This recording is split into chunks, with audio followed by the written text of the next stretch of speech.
வங்கக்கடலில் புதிய காற்றழுத்த தாழ்வு பகுதி உருவானதாக இந்திய வானிலை ஆய்வு மையம் அறிவித்துள்ளது.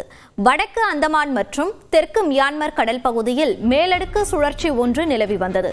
இது மத்திய கிழக்கு வங்கக்கடலில் மியான்மர் கடல் பகுதி ஒட்டி காற்றழுத்த தாழ்வு பகுதியாக உருவானது என்று இந்திய வானிலை ஆய்வு மையம் தெரிவித்துள்ளது. அடுத்த 48 மணி நேரத்தில் வடக்கு வடமேற்கு திசையில் மியான்மர் வங்கதேச கடற்பகுதியை நோக்கி காற்றழுத்த தாழ்வு பகுதி நகரும் என கணிக்கப்பட்டுள்ளது. வங்கக்கடலில் உருவாகியுள்ள புதிய காற்றழுத்த தாழ்வு பகுதியால் தமிழ்நாட்டிற்கு பெரிய அளவில் பாதிப்பு இல்லை என்றும் கூறப்பட்டுள்ளது.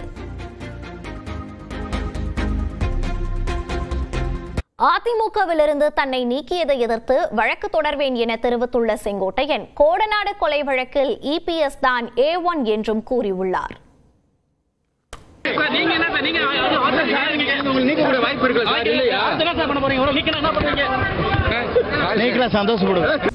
என்னை இயக்கத்திலிருந்து இன்று நீக்கப்பட்டிருக்கிறார் என்று சொன்னால் உண்மையிலேயே மன வேதனை அடைகிறேன், வருத்தப்படுகிறேன், கண்ணீர் சிந்துகிறேன். என்னை பொறுத்தவரையிலும் அன்றைக்கு கருத்துக்கள் சொல்கிற போது உண்மையிலேயே என் மன வேதனை மட்டுமல்ல, கண்ணீர் சிந்த வேண்டிய சூழ்நிலையில் இன்று மனம் இன்றைக்கு உலாவிக் கொண்டிருக்கிறது. இரவு முழுவதும் நான் தூங்கவில்லை என்பதை நான் இந்த நேரத்தில் தெரிவித்துக் கொள்கிறேன்.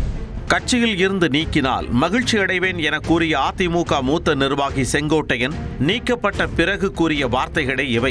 ஈரோடு கோபிச்செட்டிப்பாளையத்தில் செய்தியாளர்களை சந்தித்த செங்கோட்டையன் அதிமுகவில் இருந்து தன்னை நீக்கியது வேதனை அளிப்பதாக தெரிவித்தார்.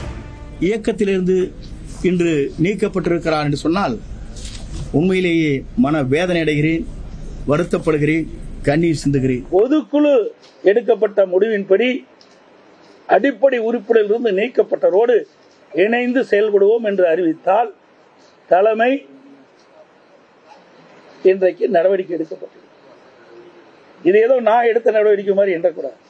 ஏதோ மூத்த தலைவரோடு கலந்து பேசி சட்டத்திட்ட விதியின்படிதான் இந்த நடவடிக்கை எடுக்கப்பட்டது என்பதை தெரிவித்துக் கொள்கிறேன். அவருக்கு இவரை நீக்குவதற்கு தகுதியே இல்லை, அதுதான் என்னுடைய கருத்து. கோடநாடு கொலை கொள்ளை வழக்கில் இபிஎஸ் தான் A1 என்ற செங்கோட்டையனின் குற்றச்சாட்டிற்கு எடப்பாடி பழனிசாமி விளக்கமளித்த நிலையில் அவர் ஏன் பதற்றம் அடைகிறார் என டிடிவி தினகரன் வினவியுள்ளார். நான் பி டீமிலே இல்லை, A1 அவர் இருக்கிறார், அதுதான் உண்மை. கோடநாடு பற்றி பேட்டி கொடுத்திருக்கிறேன். அனைத்து இந்திய அண்ணா திராவிட முன்னேற்ற கழகம் இருக்கும்போது சட்ட நீதியாக நடவடிக்கை எடுத்திருக்கிறேன். பல முறை அதை பேசியிருக்கிறேன்.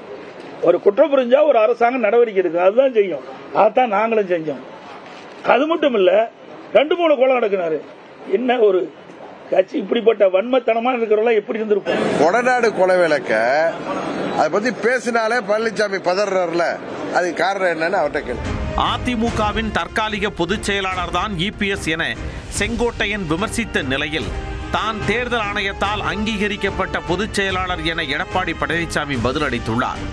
இவர் இப்போது இருப்பது தற்காலிக பொதுச் செயலாளர் தான், நிரந்தர பொதுச் செயலாளர் என்று இதுவரையிலும் தேர்தல் ஆணையம் அந்த ஆணையை பிறப்பிக்கவில்லை. அது தேர்தல் ஆணையத்திலே 6 பேர் நிலுவிலே இருக்கிறது. தற்காலிக பொதுச் செயலாளரை 53 ஆண்டு காலம் தலைவர் காலத்திலிருந்து நான் தீவிர உறுப்பினராக இருந்த என்னையே நீக்கப்பட்டிருக்கிறது என்பது கேள்வியாக வழக்கறிஞர் மூலமாக வழக்கு தொடர்கிறேன். இதெல்லாம் நீதிமன்றத்தின் மூலமாக நான் கிடைக்கப்பெற்றோம். அங்கே தேர்தல் ஆணையத்தின் மூலமாக கொடுக்கப்பட்டது. தேர்தல் நடத்தி முறையாக பொதுச் செயலாளர் அறிவிக்கப்பட்டது. புரியுதுங்களா? அவருக்கு ஏதாவது சொல்ல வேணும், அதுக்காக சொல்றாரு. புரட்சி தலைவருடைய சட்ட திட்டங்களை சதி செய்து யார் வேண்டுமானாலும் எந்த தொண்டனும் பொதுச் செயலாளராகலாம் என்கிற விதியையே தனது சுயநலத்திற்காக, பதவி வெறிக்காக அதில் திருத்தங்களை கொண்டு வந்து தன்னை தவிர யாருமே பொதுச் செயலாளர் ஆக முடியாத அளவிற்கு அந்த புரட்சி தலைவர்கள் கண்ட இயக்கத்தை இன்றைக்கு சீர்குலைத்து விட்டு அதை EDMக்காக நடத்தி கொண்டிருக்கின்ற பழனிசாமி அண்ணன் செங்கோட்டையன் போன்ற மூத்த நிர்வாகியை நீக்குவதற்கு எந்த ஒரு தகுதி இல்லை என்பதுதான் உண்மை. அதே நேரம் திமுகவின் பி டீம் யார் என்று செங்கோட்டையன், எடப்பாடி பழனிசாமி மற்றும் டிடிவி தினகரன் ஆகிய மூவரும் தங்கள் கருத்துக்களை முன்வைத்துள்ளனர். திராவிட முன்னேற்ற கழகத்திற்கு நான் உறுதுணையாக இருப்பதாக ஒரு கருத்துக்களை வெளிப்படுத்தி இருக்கிறார். பி டீம் சொல்லியிருக்கார். அவர் கருத்தை சொல்லுவோர் பி டீம் யார் என்பதை நாடு அறியும். ஆமா, நிரூபி. எப்படி ஏ டீம்னு நிரூபி? நான் சட்டமன்றத்தில் இப்படி பேசிட்டு இருக்கிறேன். அவர் எங்கேயாவது திமுக பத்தி குறை சொல்லி பேசியிருக்காரா? சொல்லுங்க பார்க்கலாம். சட்டமன்றத்தில் நாங்கள் பிரதான எதிர்க்கட்சி என்ற முறையில் தெளிவாக நாங்கள் பேசணும். அதே மாதிரி பொதுக்கூட்டத்திலையும் பேசணும், ஊடகத்திலையும் பேசணும், பத்திரிகையிலும் பேசணும். அப்படி எங்கேயாவது திராவிட முன்னேற்ற கழகத்தை தாக்கி பேசியிருக்கிறா? திமுகவுக்கு பி டீமே பழனிசாமி தாங்கிறது ஊருக்கே தெரியும். 21 தேர்தலில் திமுக ஜெயிப்பதற்கு காரணமே பழனிசாமியோடைய அந்த குறுக்கு புத்தி தான். அதுபோல 24 பாராளுமன்ற தேர்தலில் திமுக 39 இடங்களையும் ஜெயிப்பதற்கு காரணமே பழனிசாமியோடைய அந்த பி டீம் செயல்பாடு தான். அதிமுகவில் இருந்து தன்னை நீக்கியதை எதிர்த்து வழக்கு தொடரப்போவதாக செங்கோட்டையன் தெரிவித்துள்ள நிலையில் வரும் 5ஆம் தேதி மாவட்ட செயலாளர்கள் கூட்டத்தை கூட்டியுள்ளார் எடப்பாடி பழனிசாமி.